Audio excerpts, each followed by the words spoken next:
Rei dos Reis. Eu já chorei, já glorifiquei o nome do Senhor, já fui renovado em olhar para vocês dando lugar e deixando Deus operar. E eu quero te pedir, irmã Diana, deixa Deus te usar. Deixa Deus te usar, tá bom? Tão somente deixa Deus te usar, porque Jesus quer batizar com o Espírito Santo esta noite. Jesus quer graciar com dons espirituais. Jesus quer curar. Jesus quer abrir porta de trabalho. Deixa Deus te usar também. O Adijaque, o Manijaque, vem com o Senhor. Deixa Deus te usar. Em nome de Jesus, irmão.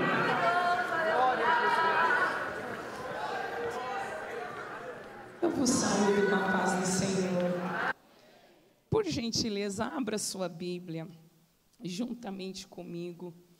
O Evangelho de Jesus, escrito por Lucas, capítulo de número 5. E nós também iremos fazer uso do Evangelho de Jesus, escrito por João, o capítulo de número 21. Lucas, capítulo de número 5. E em seguida, João, capítulo de número 21. Enquanto você busca a leitura bíblica, eu externo a minha gratidão ao Senhor em poder estar na minha casa, adorando a Deus juntamente com esta juventude. Parabéns, os céus estão em ação nesta noite aqui. A festa está espiritual, Jesus está presente na casa. Eu louvo ao Senhor pela vida da coordenação dos adolescentes, pastor Kleber, sua digna esposa, irmã Cris, toda a sua casa e família, meus amigos. Louvo a Deus pela vida do pastor Dorival Mendes, nosso pastor, irmã Lucília, que sempre nos confia este altar para ministrar a palavra do Senhor, pela vida do pastor Maurinho, a irmã Beth, este casal abençoado, casal de amigos, e pela vida de cada pastor que está aqui à nossa retaguarda, homens de Deus. Eu louvo ao Senhor pela vida de cada líder que aqui está. E eu também agradeço ao Senhor pela vida da minha família, meu esposo, pastor Fábio, e as minhas heranças, Evelyn, Kézia, minhas filhas.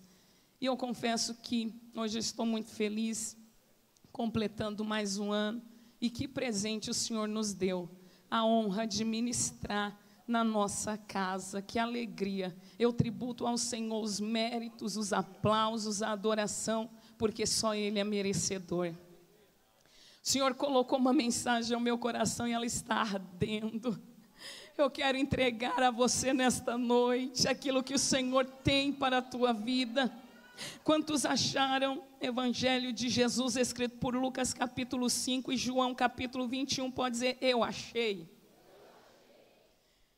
Aleluia, glória a Deus. Nos diz assim a palavra do Senhor. O tema da mensagem que Jesus colocou no meu coração para compartilhar comigo é: chamados para um propósito. 5:1 de Lucas diz assim: aconteceu que, apertando a multidão para ouvir a palavra de Deus, estava ele junto ao lago de Genezaré. Viu 2 barcos junto à praia do lago, e os pescadores, havendo descido deles, estavam lavando as redes. Entrando num dos barcos, que era o de Simão, pediu-lhe que afastasse um pouco da terra, e assentando-se, ensinava do barco a multidão. Quando ele acabou de falar, disse a Simão: vai para as águas mais profundas e lançai vossas redes para pescar. Simão respondeu-lhe: mestre, trabalhamos toda a noite e nada pescamos, mas sobre a tua palavra lançarei as redes. Ao fazê-lo, colheram uma grande quantidade de peixes, de modo que as redes começavam a romper-se. Então acenaram para os seus companheiros que estavam no outro barco, a fim de que ajudasse. E eles foram e encheram ambos os barcos de maneira tal que quase iam a pique. Simão Pedro, vendo isto, prostrou-se aos pés de Jesus e disse: Senhor, afasta de mim, pois sou um homem pecador. Porque eles todos o acompanharam e foram tomados de espanto por causa da pesca que fizeram.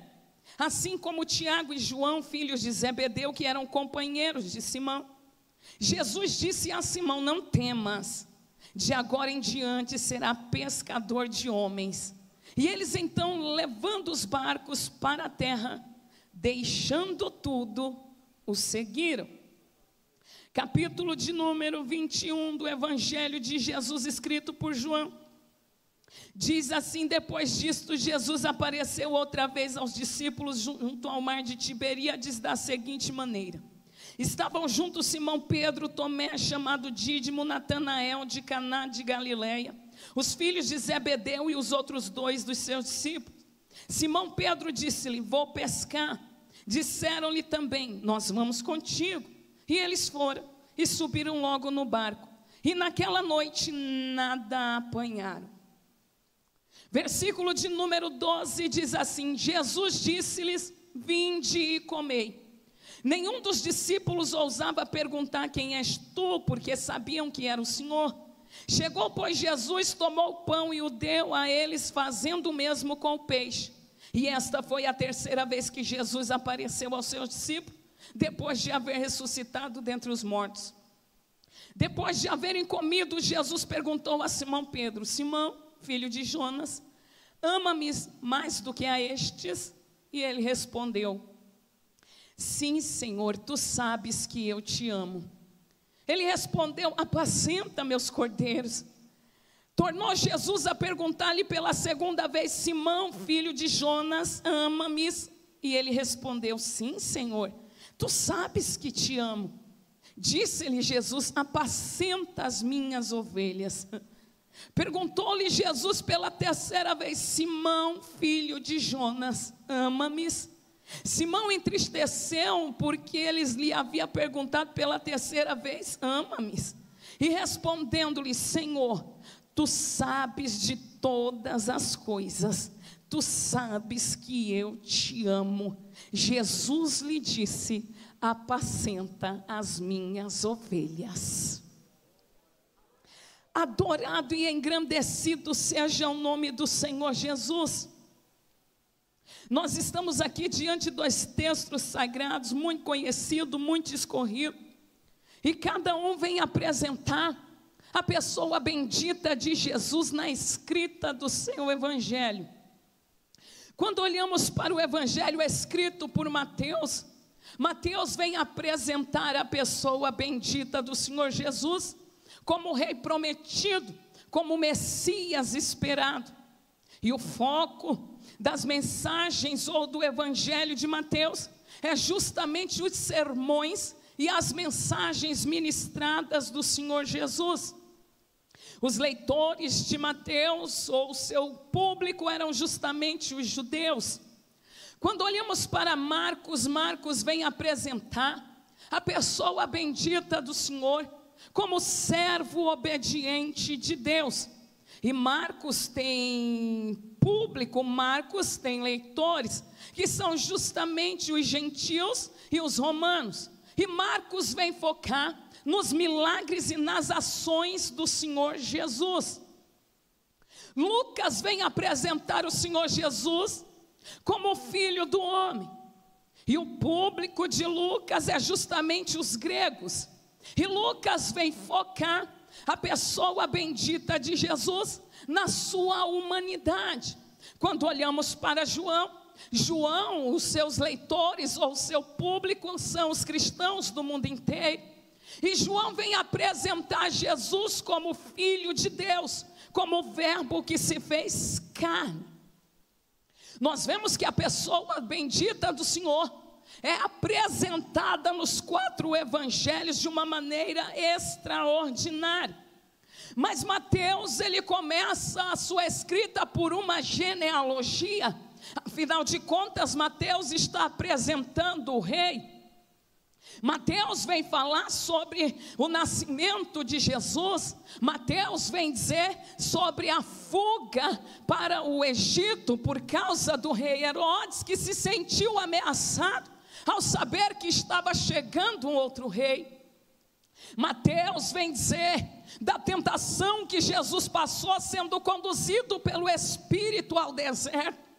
E ali Mateus vem discorrer a pregação de um arauto chamado João o Batista, anunciando e preparando o caminho deste rei. Quando olhamos para o evangelho que Lucas vem escrever, Lucas não começa com uma genealogia. Lucas não começa apresentando com presépios, com estrebarias, com rei, não. Lucas vem falar de uma família esta sacerdotal, Zacarias e Isabel. E Lucas vem dizer que Zacarias e Isabel eram avançados em idade. E para piorar a situação, a mulher de Zacarias era estéril, ela não podia gerar. Mas um dia, Davi havia repartido os 24 turnos, ou as 24 turmas sacerdotais, para que cada turma entrasse na sua ordem e operasse ou oferecesse o sacrifício ao Senhor e cumprisse o ministério sacerdotal. E nesse dia Jerusalém está cheia. Nesse dia há mais de 20.000 sacerdotes sobre aquela região. Mas o texto em Lucas vem dizer que caiu sorte sobre Zacarias. Então eu entendo uma coisa: quando Deus nos chama para um propósito, não existe esse adágio popular. Eu pelo menos não acredito assim. Muita gente diz que para ser visto, para ser lembrado, tem que ser visto. Mas quando Deus tem um propósito, Zacarias está no meio de uma multidão de 20.000, mas caiu sorte sobre ele, porque foi Deus quem o encontrou. Cai sorte sobre Zacarias e ele vai para o altar do incenso. Ele vai queimar o incenso na hora da oferta. Mas o culto de Zacarias nunca mais ia ser o mesmo, porque tinha chegado a plenitude dos tempos, a qual Paulo vem dizer que aprove o Senhor enviar Jesus. Então Zacarias vai para o altar achando que vai ser mais uma ministração de incenso. Mas quando ele chega no altar, o negócio já começa a mudar. Ele olha para o altar e tem um anjo ali que olha para ele e diz: ei Zacarias, a tua oração foi ouvida. Isabel, tua mulher, vai ficar grávida. Ei, tu vai colocar o nome do menino de João, porque ele vai ser aquele que Isaías profetizou, que ele vai preparar o caminho do Salvador. Zacarias falou: como é que pode? Tem um problema lá em casa, a gente já está adiantado em idade e a minha esposa é estéril. Como é que vai acontecer isso? O anjo olha para ele e diz: ei Zacarias, eu vou me apresentar para você, porque eu acho que você não entendeu. Você foi chamado para um propósito. Ei, eu sou Gabriel, eu assisto diante de Deus. E Deus fez reunião no céu e disse: desce Gabriel e avisa para Zacarias que vai ter milagre lá dentro da casa dele, que vai ter milagre lá dentro da casa. Chorabaiacé. Ei, Zacarias sai mudo, mas não é aqui que eu quero me ater. Aleluia, vai para casa. Isabel fica grávida. Agora o mesmo anjo, passados 6 meses, visita uma cidade chamada Nazaré, e ele vai de encontro a uma moça que só tem um contrato de casamento, ainda não participou da festa nupcial. E o anjo chega dizendo: ei, agraciada, te salve o Salvador. Ela diz: que saudação é esta? Ele diz: tu vai ficar grávida, tu vai dar à luz um filho, e você vai colocar o nome dele de Jesus, porque ele é o Salvador. Maria diz: mas como é que pode? Eu ainda não participei da festa nupcial, eu não conheço o meu esposo ainda, não tive a minha lua de mel. O anjo diz: ei Maria, fica em paz. O que vai acontecer contigo não é nada terreno. O que vai acontecer contigo não é o homem que vai fazer, é a virtude do Altíssimo que vai descer sobre ti. A sombra do Poderoso vai te envolver, e o que vai ser gerado em ti é santo. Sabe que Maria fala: eu fui chamada para um propósito, então cumpra-se em mim a tua vontade, meu Salvador. Aleluia. Jesus nasce, Lucas vem dizer, aleluia, que João Batista é apresentado no templo, Jesus também é apresentado no templo. Agora Jesus aparece com 12 anos de idade, e Jesus está no meio dos doutores. Jesus está ensinando, indagando, perguntando para doutores. E aí, vai passar o tempo, a sua juventude é oculta, e o que a Bíblia não fala, quem sou eu para falar? O que a Bíblia não trata, quem somos nós para querer especular? Jesus se apresenta depois que João o Batista está no deserto da Judeia, pregando o batismo de arrependimento. E sabe por que João está no deserto? Ele poderia estar dentro do templo, porque ele é filho de sacerdote. Ele poderia oficiar o seu ministério sacerdotal dentro do templo.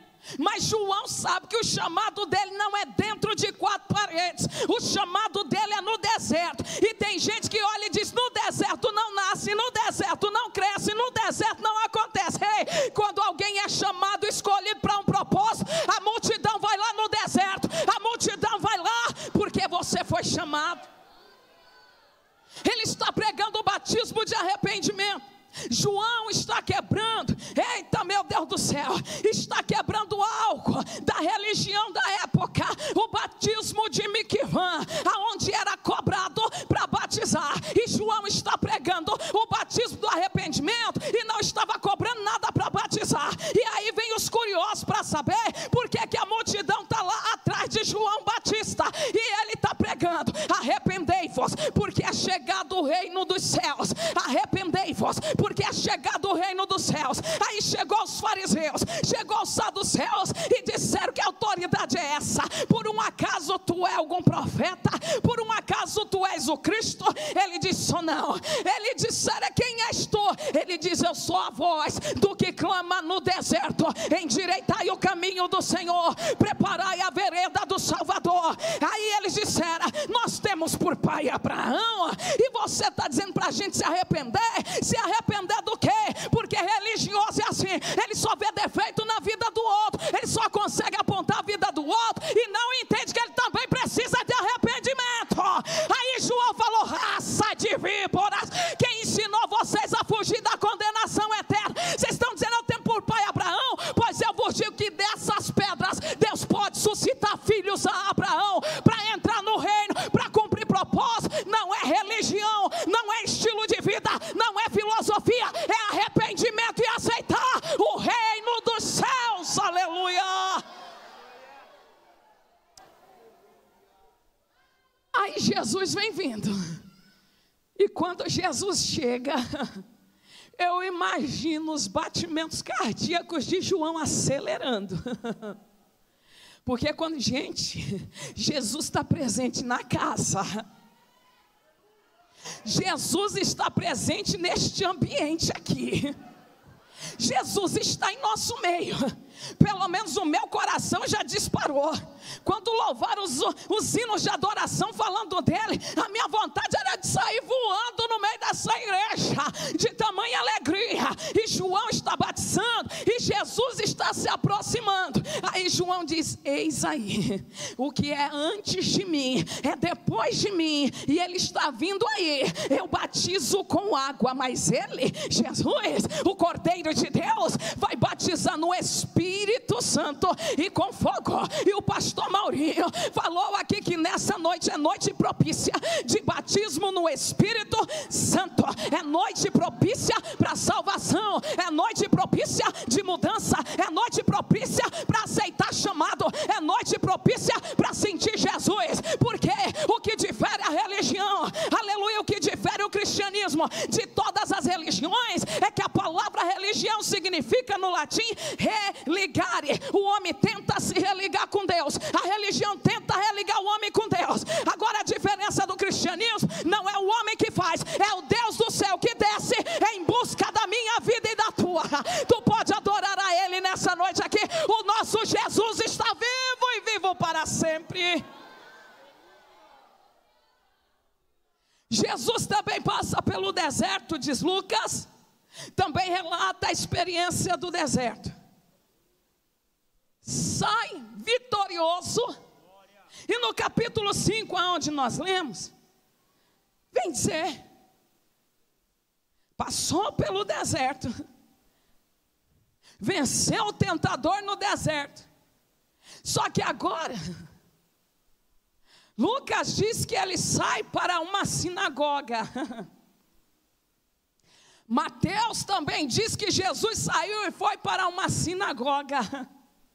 E deixa eu lhe dizer uma coisa.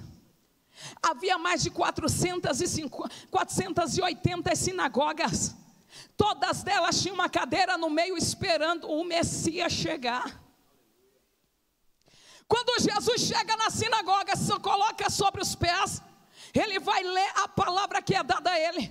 Justamente em Isaías capítulo 61, o Espírito do Senhor me ungiu. O Espírito do Senhor está sobre mim para apregoar o ano aceitável do Senhor, para trazer liberdade aos cativos, para pôr em liberdade os presos. O Senhor me ungiu para um propósito, o Senhor me ungiu para uma missão. E sabe que depois que ele leu, ele sentou na cadeira do meio.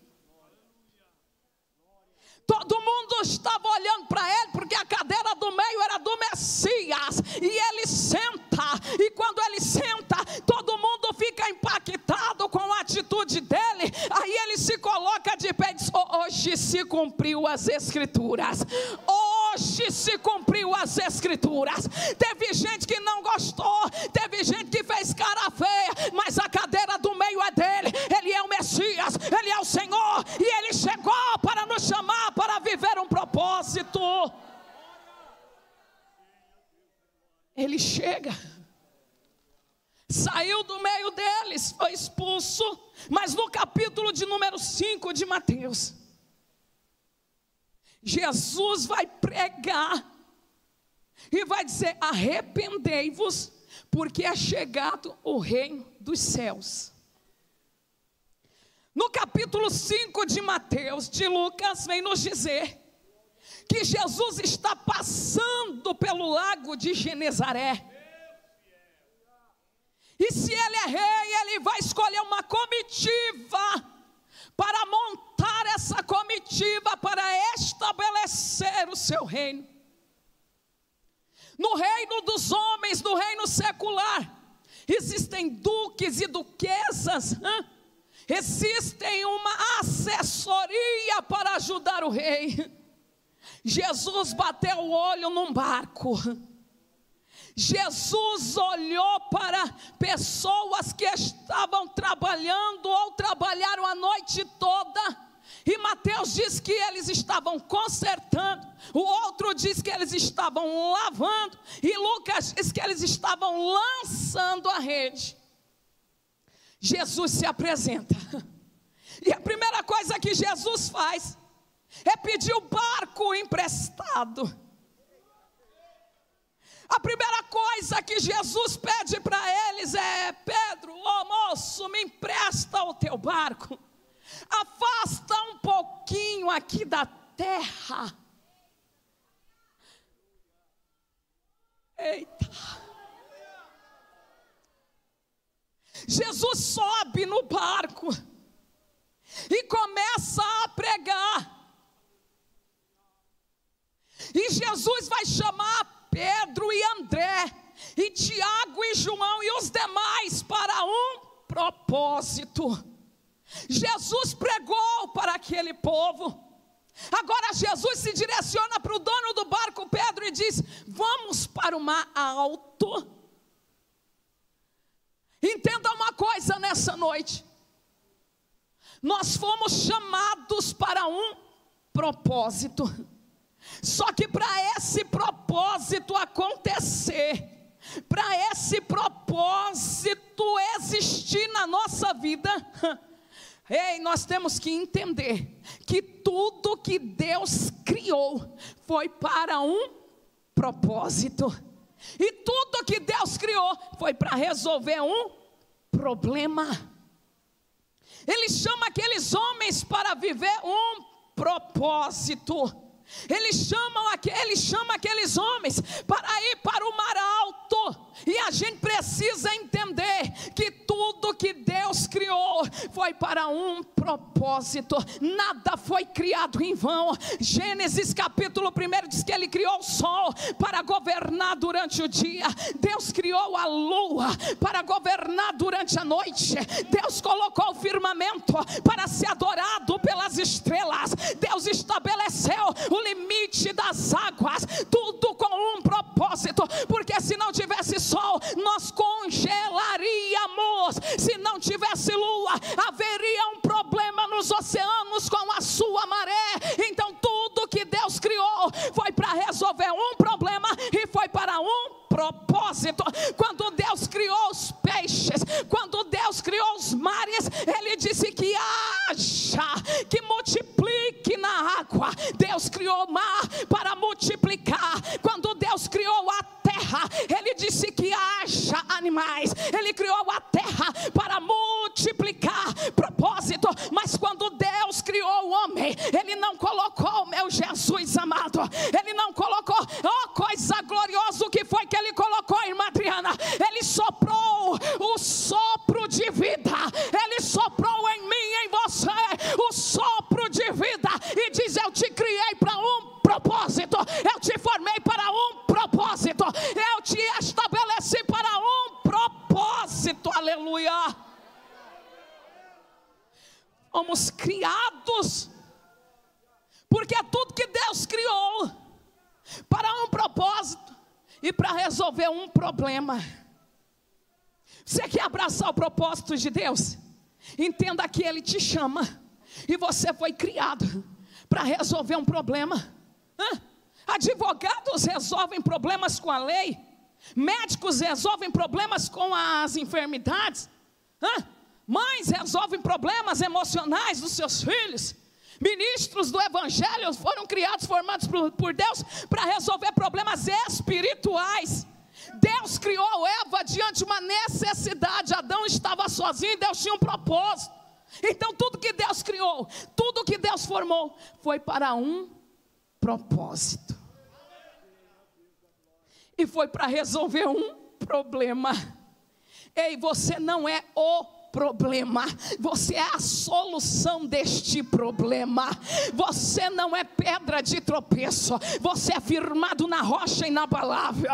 Ei, você não é mais um no meio de uma multidão. Você não foi um acidente de amor de uma noite da tua mãe e do teu pai. Você não nasceu porque alguém não conseguiu te abortar. Você nasceu com um propósito. Você foi criado à imagem de Deus. Você foi chamado para viver esse propósito dos céus. Aleluia. Bendito é o teu nome, meu Senhor. Pedro estava pescando a noite inteira, não pegou nada, mas Jesus chamou ele para um propósito.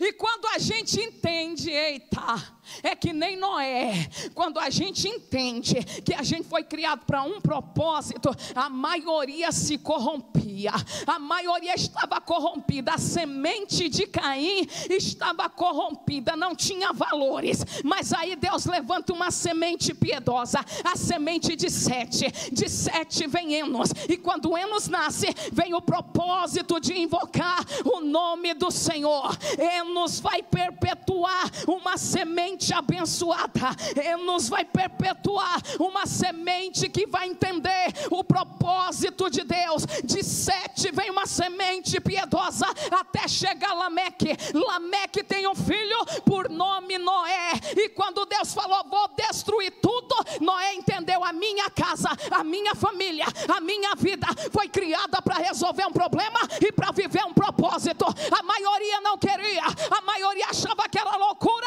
mas Noé falou: Deus me deu o projeto, eu vou fazer. Deus me confiou um propósito, eu vou executar. Eu vou fazer uma arca, ainda que seja só a minha família, mas vai ter salvação. Ainda que seja só a minha casa, mas a gente vai viver o propósito de Deus. Aleluia. Propósito do Senhor. Tudo que Ele fez foi com um propósito e para resolver um problema. Aí a gente entra. Eles estavam consertando a rede. Jesus os chama para um propósito. Só que aí Pedro, quem sabe os demais, já estavam consertando a rede para voltar para casa. E quando a gente não entende o propósito, a gente quer largar tudo no meio do olho do furacão, e a gente quer voltar para a zona de conforto. Mas o Espírito de Deus falou comigo: Adriana, é noite de eu tirar a gente da zona de conforto. Eu tenho um propósito com aquela juventude. Se Pedro ficasse olhando para a dificuldade, Pedro não sairia da zona de conforto. Pedro voltaria para casa e estaria somente contando que foi mais uma noite de fracasso. Mas quando a gente entende que Ele nos chamou para um propósito, a gente abraça o propósito dEle e sai da zona de conforto. Porque a zona de conforto, Jesus nos entende, nos compreende e nos quer ensinar uma verdade. A zona de conforto é destrutiva, pois a zona de conforto mata a nossa criatividade. A zona de conforto, ela destrói o nosso potencial. A zona de conforto, ela acaba com o nosso crescimento pessoal. Zona de conforto é a síndrome da normalidade. É desse jeito mesmo, vai ser assim sempre. Sai dessa zona de conforto. Jesus está te chamando para viver um propósito, para viver um propósito. Sai da zona da normalidade. É normal o quê? É normal ter uma vida de derrota? Não. É normal viver de cabeça baixa? Não. É normal viver só angustiado? Não é. Sai da zona de conforto, levanta a tua cabeça e vem viver o propósito de Deus.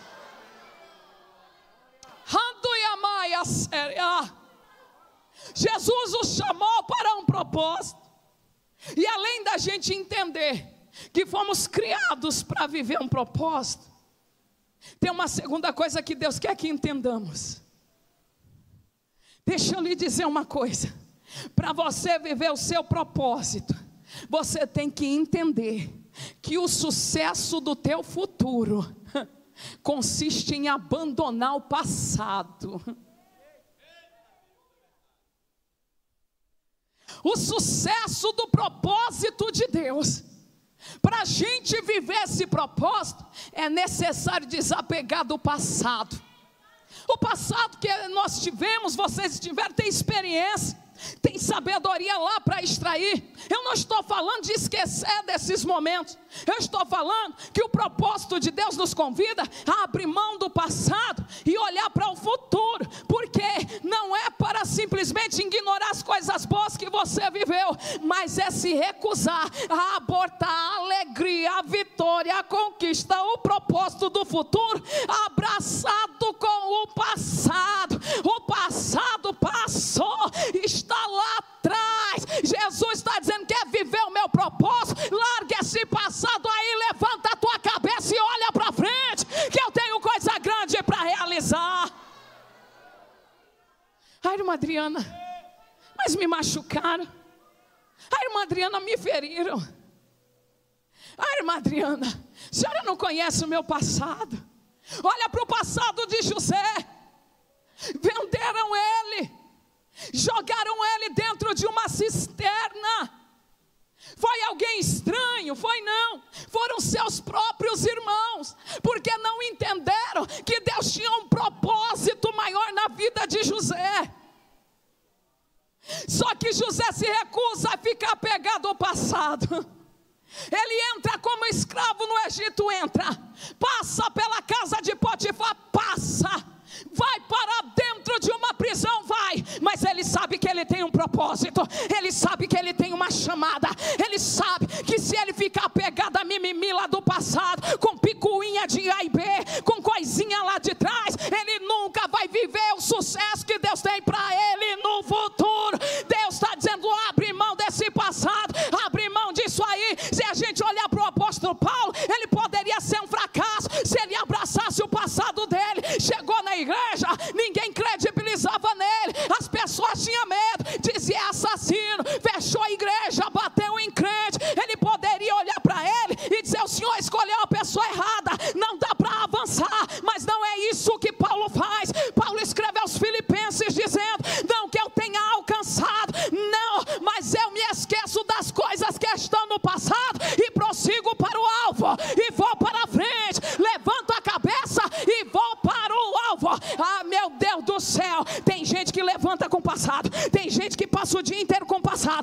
gente que dorme com o passado. E Jesus dizendo: abre mão desse teu passado. Passou, está lá atrás. Levanta a cabeça, tem um futuro pela frente, tem coisa grande pela frente.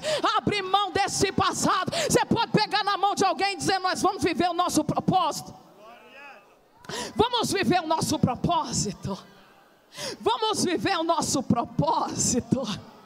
Vamos deixar o passado lá atrás. Vamos deixar lá atrás o que passou. Ah, mas eu nasci na família assim. Ah, mas eu nasci desse jeito. Olha que coisa linda o que Jesus fez. Dentro da limitação, o Senhor opera. Porque a pessoa deixa o passado lá e diz: eu vou viver o futuro que Deus tem. Eu vou viver a promessa. Eu vou viver o propósito. Eu vou viver aquilo que o Senhor prometeu. Aleluia. Se Pedro ficasse apegado à noite passada, à noite da frustração, à noite da impossibilidade, à noite do que não deu nada, Pedro teria voltado para casa de cabeça baixa. Pedro disse: o Senhor está mandando eu ir lá para o meio do mar, ir para o mar alto. Eu pesquei a noite inteira, mas porque o Senhor está mandando, eu vou lançar a minha fé na tua palavra. Jesus está dizendo: abre mão desse passado hoje. Oh meu Deus do céu, o Espírito de Deus falou para mim, Ele tem coisa grande para fazer na vida de crente aqui. Mas como é que Ele faz? Se tu não abre mão das coisas que se passaram, não fez, passou, deixou de fazer, passou. Levanta a cabeça e vê que você tem um presente, que tem gente ao teu redor e que tem um futuro de excelência para você. Ah, irmã Adriana, eu estou frustrado. Ano passado não deu certo no Enem. Ano passado eu fui mal na FUVEST. Ano passado só foi derrota. Mas e daí? Passou. Está lá atrás. Jesus está dizendo: eu estou te chamando para um propósito. Tem porta aberta esse ano. Tem melhor faculdade para você. Tem coisa grande para a tua vida. Quem acredita, quem acredita, quem acredita, adore ao Senhor.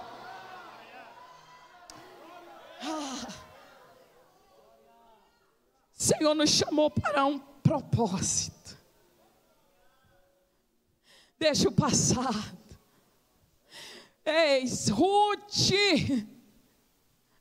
órfã, tem uma decisão para fazer. Ou ficam presas no passado de Moabe, ou vão levantar a cabeça e vão para frente. Noemi diz: eu não tenho nada. Órfã olhou e falou: vixe, vou ficar no passado. Vou voltar para onde é seguro. Vou ficar onde eu tenho uma certeza e uma garantia. Noemi falou: Ruth, meu futuro não é muito animador. Estou velha. Não tenho possibilidade de me casar, e ainda que caso eu poderia gerar um filho para você esperar tanto tempo. Ruth olhou e falou: eu não volto, eu não fico presa a um passado. Aonde a senhora for, eu vou. Aonde a senhora entrar, eu entro. Aonde a senhora pisar, eu piso. Aonde a senhora estiver, eu estarei também. Porque o teu povo é o meu povo, o teu Deus é o meu Deus. Eu não vou me apegar ao passado. O passado tem em Moabe sepultura aberta. No passado eu sepultei, no passado eu chorei, no passado eu frustrei-me, mas agora eu vou viver aquilo que Deus tem preparado para mim. O teu povo é o meu povo, o meu futuro está garantido, porque eu vou abrir mão do meu passado e vou prosseguindo para o alto. Pega na mão desse adolescente, pega, olha para ele e diga: levanta a tua cabeça, esquece esse passado, esquece essa dor, esquece essa tristeza. Tem um futuro reservado para você, tem um propósito e chamado para a tua vida. Você pode segurar as mãos dele e dela aos céus nessa noite, e pode dizer nessa noite aqui: eu vou viver o meu propósito. Eu me recuso a abortar. Eu me recuso a abortar a alegria. Eu me recuso a abortar a vitória. Eu me recuso a abortar as conquistas do meu futuro por causa de um passado. Ei, o teu passado Jesus já te perdoou. Ei, sabe onde é que ele jogou? Lá no mar do esquecimento.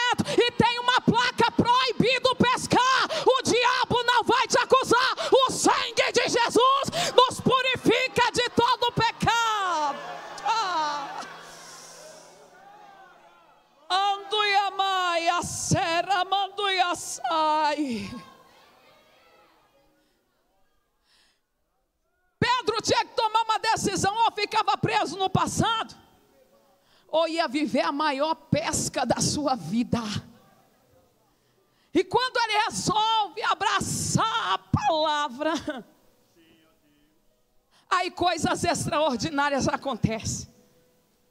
Porque quando a gente olha só para o passado, a gente perde grandes oportunidades.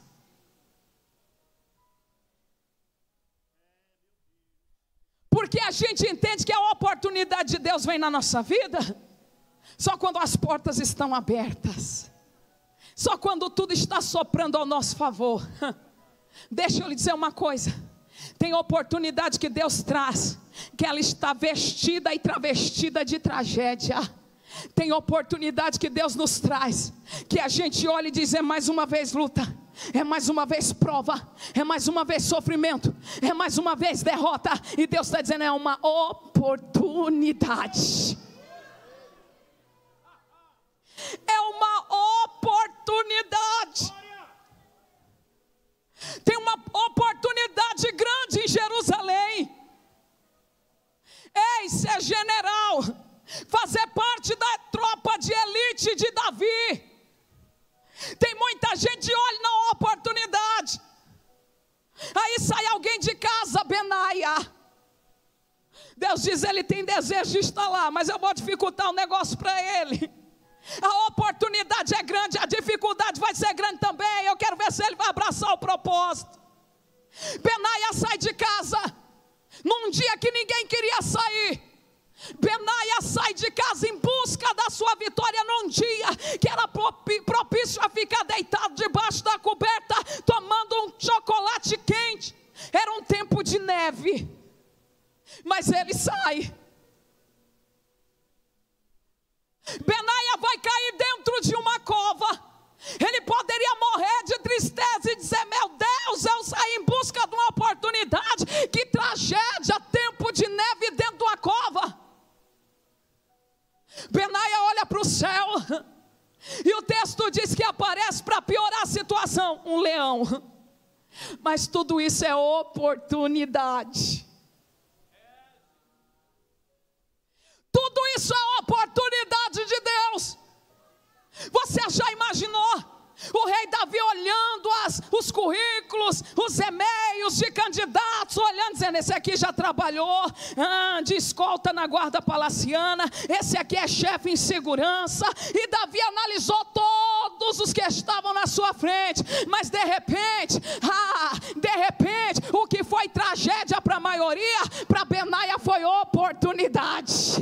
Para a maioria era mais um dia de derrota, para Benaia era divisor de águas. Para a maioria não tinha como, era impossível. Para Benaia: eu vou abraçar minha oportunidade. É para enfrentar no tempo da neve, eu vou. É para cair na cova e ainda lutar com o leão, eu vou. Mas a minha oportunidade eu não vou perder. Eu vou abraçar o meu propósito. Eu tenho um ideal lá na frente. Quando Davi bate o olho e diz: o quê? Um dia difícil, neve. Um tempo difícil, frio. Uma dificuldade tremenda, cova. E para piorar, matou um leão. Me identifiquei, porque eu também sou matador de leão. E é através dos leões que se levantam que Deus abriu oportunidade. É através do gigante que levanta que Deus diz: aí vai ser a cereja do teu bolo, porque a oportunidade é maior e eu vou cumprir o propósito na tua vida. Você acredita nessa palavra? Você acredita nessa palavra? Oportunidade de Deus para a tua vida. Aleluia. Saul perdeu a oportunidade de ser rei, porque ele não entendeu um princípio de Deus. Obedecer é melhor do que sacrificar. E tem gente perdendo reinos, tem gente perdendo posições, porque ele não entendeu o real propósito de Deus. Saul perdeu a oportunidade porque ele não entendeu que o obedecer era melhor do que o sacrificar. Ele perde oportunidades, mas tem gente que ganha a oportunidade, porque ele entende o propósito de Deus na sua vida. Mas Jesus chama Pedro diz: lança a rede. Pedro poderia dizer: eu tenho experiência. Ele está me chamando para esse propósito, mas eu tenho experiência. Peixe não vai subir para a superfície durante o dia. Pedro não perdeu a oportunidade, abraçado em experiência, porque tem hora que a nossa experiência não vale de nada. Tem hora que os diplomas só ficam para enfeitar a nossa parede, não tem serventia de nada. Tem hora que é o extraordinário de Deus que vai fazer. Tem hora que é a oportunidade que Deus vai trazer, que vai acontecer coisas maravilhosas. Se Pedro batesse o olho e visse que não tinha possibilidade do peixe subir, ele iria perder a oportunidade. Ele falou: então, já que o Senhor está falando, eu vou abraçar essa palavra, e nessa palavra eu vou lançar, porque se o Senhor está mandando, é porque o Senhor sabe onde é que tem cardume de peixe durante o dia. Se o Senhor está mandando, é porque o Senhor conhece muito bem, melhor do que eu, de oceano e de mar. E porque o Senhor está mandando, eu lanço a rede. Pedro vai lançar a rede. Ele abraçou a oportunidade. E quando Pedro vai puxar a rede, é muita bênção na rede de peixe. Aleluia, muito peixe na rede de Pedro. É coisa maravilhosa naquela rede. Pedro olha e reconhece que quem está ali não é mais um profeta, que quem está ali não é mais um guru, que quem está ali não é mais um falador de filosofia. Pedro reconhece que é Deus. Ele se curva e diz: afasta-te de mim, porque eu sou pecador. Pedro diz para o Senhor Jesus, e Jesus diz: você abraçou o propósito, então fique em paz, que eu estou vendo qualidades em você que ninguém enxergou, numa maneira diferenciada. A partir de hoje, a tua rede não vai ser lançada para pegar peixe, a tua rede vai ser para pescar homens. A partir de hoje, tu não vem para o alto mar para pegar peixe. A tua noite foi frustrante, mas porque abraçou o propósito e acreditou na minha palavra, vai voltar para casa com um milagre que você nunca pensou que voltaria. Vai voltar para casa com algo extraordinário. Abraça o propósito de Deus, igreja. Abraça o propósito do Senhor, adolescente. Abraça o propósito do Senhor. Abraça o propósito e viva aquilo que Deus tem projetado para você. Eu quero convidar você a pegar na mão dessa pessoa que está do teu lado. Nós somos assembleanos, somos, é verdade, mas o Senhor está me mandando, e eu vou fazer aquilo que o Espírito de Deus está falando. Aleluia. Você vai olhar para essa pessoa que está do teu lado e diga: você é o melhor de Deus. Deus te criou para um propósito. Deus te chama para viver esse propósito.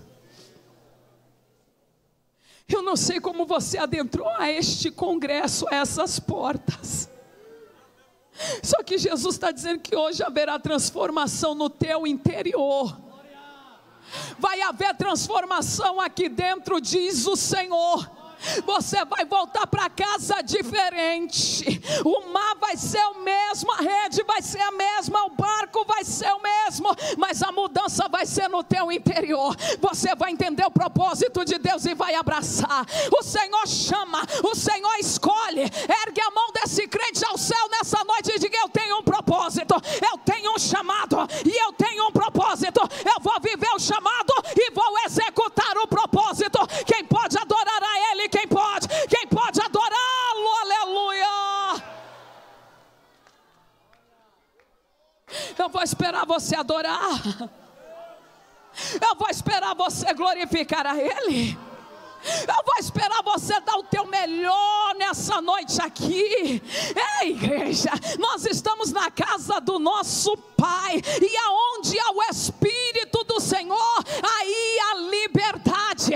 A gente tem liberdade para adorar a Ele nessa noite aqui, porque Ele te convida para viver o propósito, Ele te convida para viver o chamado, Ele te convida para viver aquilo que Ele tem determinado para você. Ele chama 12 homens.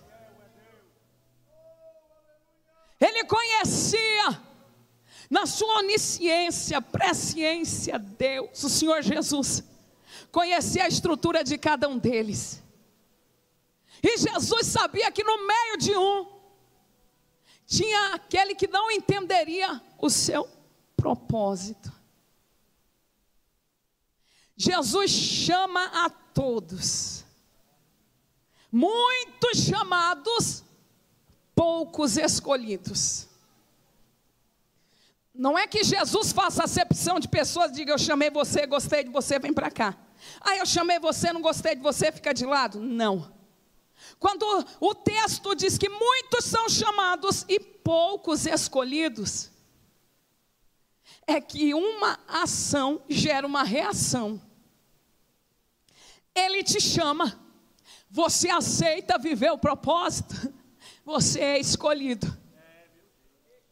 Porque há uma diferença dentro desse grupo entre envolvido e comprometido. Jesus chamou 12 homens, mas ele sabia que 11 eram comprometidos e um era envolvido. E para viver o propósito não basta só se envolver, tem que se comprometer. Esses homens caminharam com Jesus, viveram momentos extraordinários. Esses homens abraçaram seu real propósito, viram curas, libertações, ressurreições, viram o próprio Senhor Jesus entregar sua vida, ressuscitar. Eles viveram momentos extraordinários. Mas ali no meio tinha um que era só envolvido. Meu Deus. Pergunta para esse adolescente: você é envolvido ou você é comprometido? Pergunta para ele: você é envolvido ou você é comprometido? Você tem propósito? Então você não pode ser só envolvido, você tem que ter compromisso. Você tem que estar comprometido, porque Judas andou com a porta, mas nunca entrou nela. Judas conheceu o caminho, mas andou por um atalho. Judas conviveu com o pastor, mas Judas não quis ser ovelha. Judas andou, viu a luz, mas andou nas trevas. Judas seguia a verdade vivendo uma mentira. Judas andou com a vida, mas escolheu a morte. Judas conviveu, mas nunca se converteu. Judas só se envolveu. E a diferença entre envolvido e comprometido: o envolvido até coloca a camiseta do Congresso, o envolvido até aparece aqui de ano em ano só para tirar uma foto e postar lá para dizer que participou. O envolvido, ele vem para a igreja, mas ele só está envolvido só com a festa. Ele quer saber só o que vai acontecer aqui, porque se não acontecer nada do agrado, ele sai, vai lá para fora, para a cantina. O envolvido, ele não vem e interessa de coração. O envolvido nega, o envolvido volta atrás. O envolvido, Jesus diz: eu estou servindo a ceia aqui, mas tem um que é só envolvido, tem um que vai me trair, porque o envolvido não conhece quem é Jesus. O envolvido não tem experiência com Jesus, não porque Jesus não queira, é porque ele só quer se envolver, ele só quer sentir o arrepio, ele só quer sentir o toque. Mas o comprometido é diferente. O comprometido é diferente. Arabá. Rendo e amaia séria. O comprometido é perfeito, tem rostinho angelical, carrega asas de querubins nas costas, tem uma auréola sobre a cabeça. O comprometido também erra, o comprometido também falha. Satanás entrou no coração de Judas, mas também cirandou ali, ou melhor dizendo, Satanás também veio colocar pensamento na mente do comprometido Pedro. Na hora que Pedro está dizendo: tu és o Cristo, o Filho do Deus vivo, Jesus está dizendo: eu vou entregar minha vida. Aí Satanás vem na mente do comprometido e diz: não faz isso não, Jesus. Jesus olha para o comprometido e diz: para trás de mim, Satanás, porque o envolvido vai embora junto com o diabo, mas o comprometido, o diabo sai e ele fica, o diabo vai e ele permanece. Ei, tarabá, aramanduia Você não pode só ser envolvido, você tem que ser comprometido. O comprometido é diferente. Andaramando e a séria.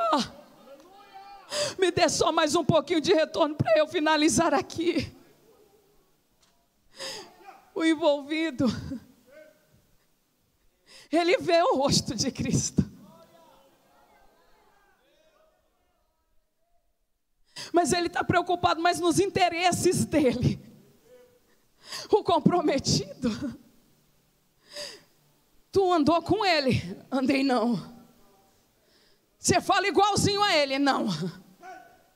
Olha, você estava no meio dele? Estava não. Comprometido erra, comprometido falha, comprometido tem erros sim, porque a gente é ser humano, a gente está sujeito a erros, a gente está sujeito também a errar. Mas aí, quando Jesus ressuscitou, havia uma promessa, o envolvido não acreditou na pregação e no real propósito que Jesus chamou ele para viver. Então o que aconteceu? Quando ele se deu conta da besteira que fez, o envolvido foi tirar a vida. Mas nessa noite aqui, ainda que alguém se envolveu, Jesus vai te trazer para a presença dele, e esse espírito de morte vai ter que bater em retirada. Aleluia. Ei, eles viveram coisas extraordinárias. Pedro saiu e disse: eu vou pescar.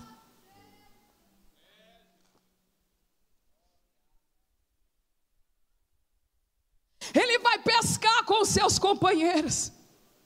Só que Jesus está atrás do comprometido. Ele sabe que ele errou, ele sabe que ele negou, ele sabe que ele fracassou, mas ele vai atrás. E agora, Jesus não vai pedir o barco de pescaria, porque ele já comprometeu aqueles homens na sua obra. Jesus vai se apresentar depois de outra noite de fracasso e vai dizer: filhos, pescaram alguma coisa? Eles disseram não, de novo na prova. Jesus diz: então lança a rede do lado direito do barco. Lança a rede ao lado direito do barco. Quando eles lançaram, alguém já gritou: é Jesus, Pedro, é Jesus. Tu lembra, Pedro? Porque o texto em João diz que era a terceira vez que Jesus se apresentava para eles. E porque Jesus se apresentou 3 vezes, na primeira vez foi para Maria Madalena, dizendo: vai dizer para Pedro que eu estou vivo. Quando Pedro se apresenta no sepulcro, só tem um lenço dobrado naquele sepulcro, e lenço dobrado para judeu tinha mensagem de muita importância, significava coisa extraordinária. Porque se um servo recebesse o seu senhor em casa, e ele observava o seu senhor limpando a sua barba com o seu lenço, e amassando o lenço e jogando fora, era sinal que ele poderia recolher toda a mesa e não voltaria ao seu senhor. Mas ele também observava que se o seu senhor, após a refeição, limpasse a sua boca, limpasse as suas mãos e dobrasse o seu lenço e guardasse, era sinal que ele voltaria. Então Jesus deixou um sinal lá no sepulcro: eu vou deixar o lenço dobrado, para eles entenderem que o chamado que eu fiz para viver o propósito está de pé, está de pé. Eu vou voltar. Andoreba. Ele se apresenta a terceira vez, diz: filhinhos, pescaram alguma coisa? Nada. Lança a rede. Já tinha uma mesa, já tinha uma refeição preparada para aqueles homens que fracassaram lá atrás. Sabe o que Deus está lhe dizendo? Eu sei do tamanho do propósito que eu tenho na tua vida, e eu conheço as tuas limitações. Só que nessa noite eu estou preparando, porque eu estou vendo que a tua alma está quebrada. Eu conheço você aí sentado na sua cadeira. Ele te sonda, ele te vê. Ele está dizendo: eu vejo que você é comprometido, você não foi embora, você está aqui ainda que arrebentado. Então vou preparar um divã no meio da praia. Eu vou preparar, porque todo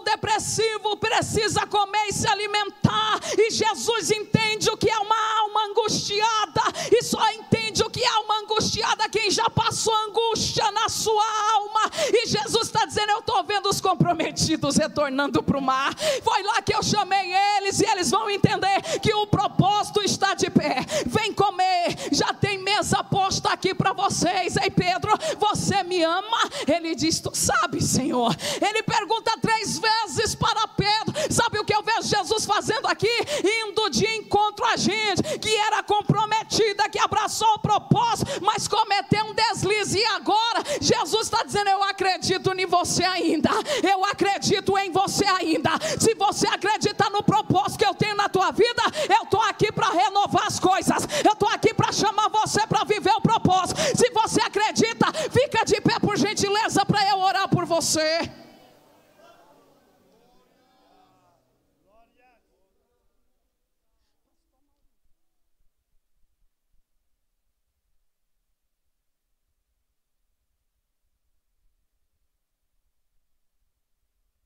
Eu quero chamar você nessa noite aqui, com a permissão do pastor Maurinho, dos pastores que estão aqui. Eu quero saber se há porventura alguém que não é crente, ou que porventura parou na caminhada e está conosco aqui. Faz um sinal com a tua mão só para eu te ver. Se tiver alguém do teu lado, pergunta aí se ele não é crente ou se ele parou na caminhada. Se essa pessoa quer vir aqui à frente receber uma oração, pergunta aí. Me ajuda aí nessa noite. Veja se tem alguém que não é crente, ou porventura parou na caminhada, mas está conosco aqui, quer receber uma oração. Não quero constranger ninguém, eu só quero fazer uma oração por você. Tem alguém? Se tiver, traz aqui na frente para a gente orar. Traz. Vai, adolescente, trabalha aí para Jesus. Vocês estão tão bonitos com essa camiseta extraordinária com o nome de Jesus. Eu agradeço também pelo presente. Vem cá que a gente vai orar nessa noite aqui. Nós iremos orar nessa noite por quem não é crente, ou por quem parou na caminhada. Se tiver mais alguém, pode vir para a gente orar. Qual o seu nome, minha linda? Gabriela, já foi crente? Não? Seu nome não? Josiane, já foi crente? E você, minha linda? Ana Júlia, já foi crente? Está vindo mais pessoas ali, a gente vai orar. Pessoas que pararam. Não pode passar. Deixa eu te dizer uma coisa, enquanto eles vêm. Jamais me deixará. Você sabe qual foi o problema de Judas envolvido? Sabe qual foi o problema dele? Não acreditar que o mesmo sangue que ele perdeu era o mesmo sangue que tinha poder de perdoar o pecado dele.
comprometidos, participando de congresso, voltar para o Mar Alto, é expectativa de encontrar Ele de novo.